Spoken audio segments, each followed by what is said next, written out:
अध्याय 15 श्लोक संख्या 1।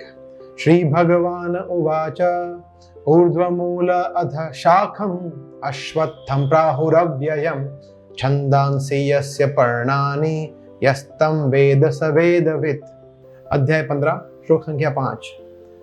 निर्माण मोहा जित संग दोषा अध्यात्म नित्या विनिवृत्त कामा द्वंद्वे विमुक्ता सुख दुख संगे गच्छन्ति अमूढ़ा पदमव्ययम् तत्। अध्याय 15 श्लोक संख्या 6। न तद्भासयते सूर्यो न शशांको न पावकः यद्गत्वा न निवर्तन्ते तद्धाम परमं मम। अध्याय 15 श्लोक संख्या 7।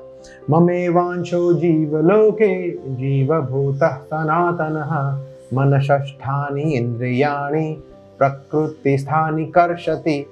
अध्याय 15 श्लोक संख्या 10। उत्क्रामन्तं स्थितं वापि भुञ्जानं वा गुणान्वितं विमूढानानुपश्यन्ति पश्यन्ति ज्ञानचक्षुषः। अध्याय 15 श्लोक संख्या 12। यदादित्यगतं तेजो जगद्भासयते अखिलं यच्चन्द्रमसि यच्चाग्नौ तत्तेजो विद्धि मामकम्। अध्याय 15 श्लोक संख्या 13। गामाविश्य च भूतानि धारयामि यमोजसा पुष्णामि चौषधि सर्वा सोमो भूत्वा रसात्मकः। अध्याय 15 श्लोक संख्या 14। अहं वैश्वानरो भूत्वा प्राणिनां देहमाश्रितः प्राणपान समायुक्तः पचाम्यन्नं चतुर्विधम्।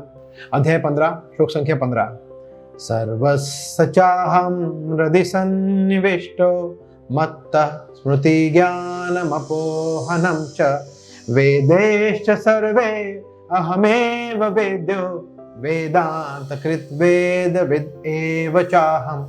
अध्याय 15 श्लोक संख्या 19। यो मामेव असम्मूढो जानाति पुरुषोत्तमं स सर्वविद् भजति मां सर्वभावेन भारत।